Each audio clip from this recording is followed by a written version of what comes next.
Hi, my name is Huli, and in this video I will be sharing with you activities that I did with my 4 and 2-year-old this past few months. My daughter actually just turned 5, but these videos were taken when she was still 4 years old, so I'm going to be sharing some activities that you can do with your 2 to 4-year-old in a Montessori way. So the first activity that I am going to share with you today is for those 2-year-olds or 3-year-olds who are just starting to understand the concept of using scissors.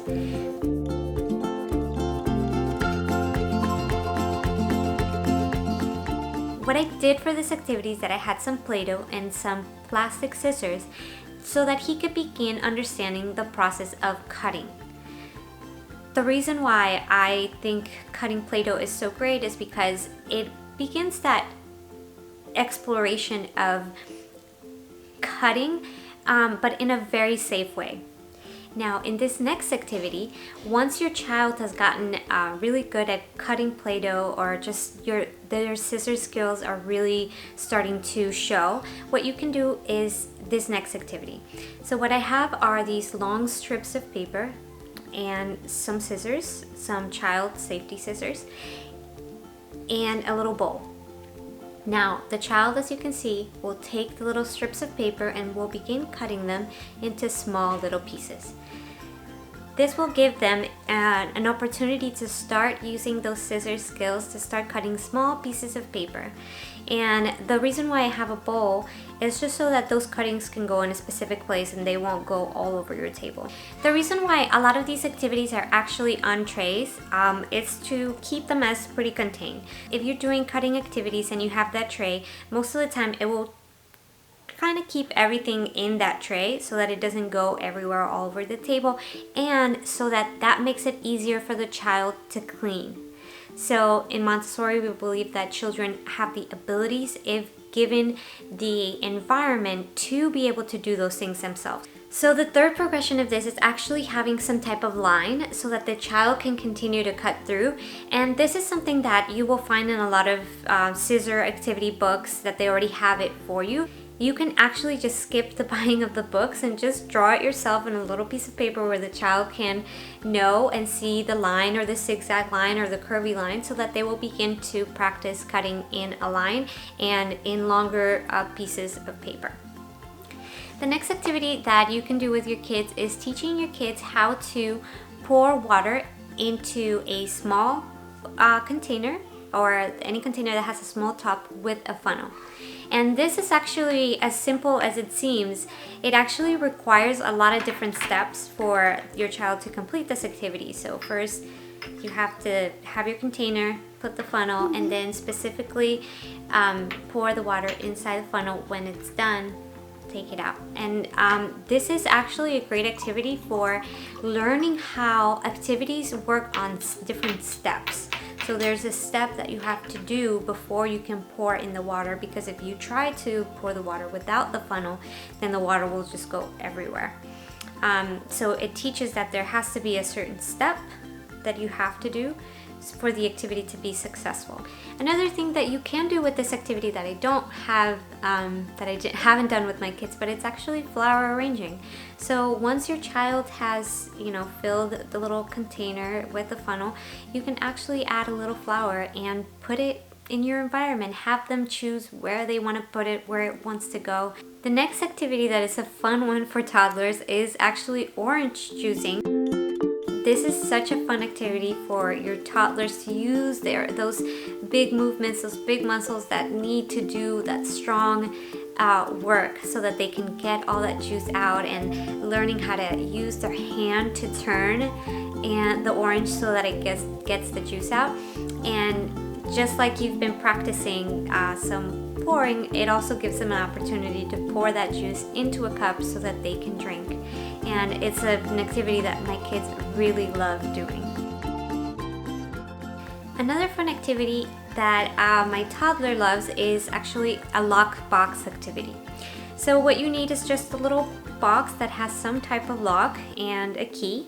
And what I like to do is put a little keychain or something to keep the key safe, or you can actually tie it to a tray so that that key will always be there. And the point of this activity is just teaching toddlers how to use that key, what is it for, and then locking and unlocking.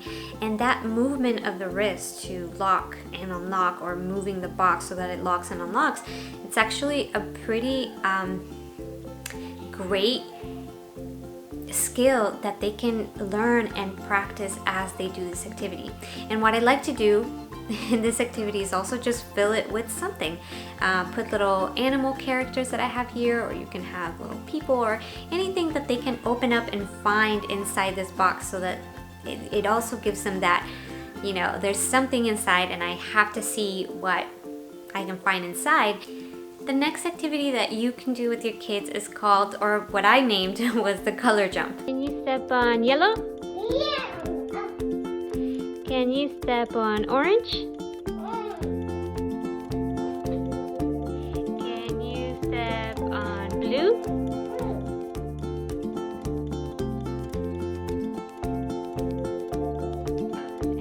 Can you step on green? And you can actually do this with anything. If, for example, you have construction paper and you just paste it on the floor, you can cut shapes and have shapes cut up, the triangle, a square, and just with the same concept, just have the shapes in the floors so that they go to each different shape. You can have this with numbers, cut out big numbers and just call out the numbers as you go. And you can even have this with letters or letter sounds, so that you give an activity for your kids to do that they're still learning, but that also provides a lot of movement that they need. Now, the last activity that I want to share with you is more for that 3, 3.5, 4, 5 age range. And this is sound games. Can you pass me the one that starts with k, k? Thank you. Can you pass me the one that starts with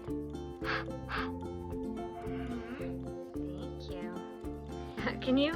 Can you pass me the one that starts with Thank you. As your child begins to get a concept of the letters, the letter sounds, then this game will start making a lot more sense to them, and you will start seeing that as your day goes, your child will begin to start saying, I see a tree, tree, and they will begin to say it themselves, and you can practice with them. Again, if they, say k tree or b tree, you can say, oh yeah, that's a tree, tree, right?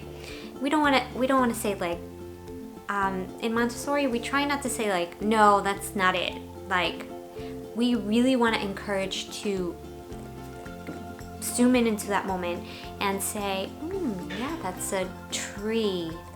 Can you say it with me? Tree, tree, or, and I know that TR is a little bit more complicated, but with anything, a fan, fan. Can you say it with me? Fan, fan, fan. And that way you start really focusing on that beginning sound. Now, an extension that you can do with this as your child begins to get a lot better with this, and this is, I find that this is more, your child will begin to, just depending, we don't want to say like a specific age, but usually around 4 and 5 is when that understanding of the letter sounds really begins to come alive for them.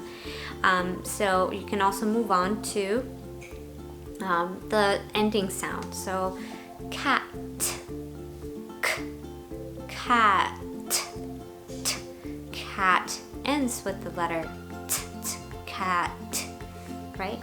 And then if you want to even take it a step further, once they've gotten the beginning sound, ending sound, then we can start listening for middle sounds, right? So ka, cat. And by doing those things, by speaking out those words, is how the child will begin to start putting those sounds together, to start writing them or reading them, really just understanding that words are made up of letter sounds, then they're made up of letters. and that is what you're reading, and that is what they're doing.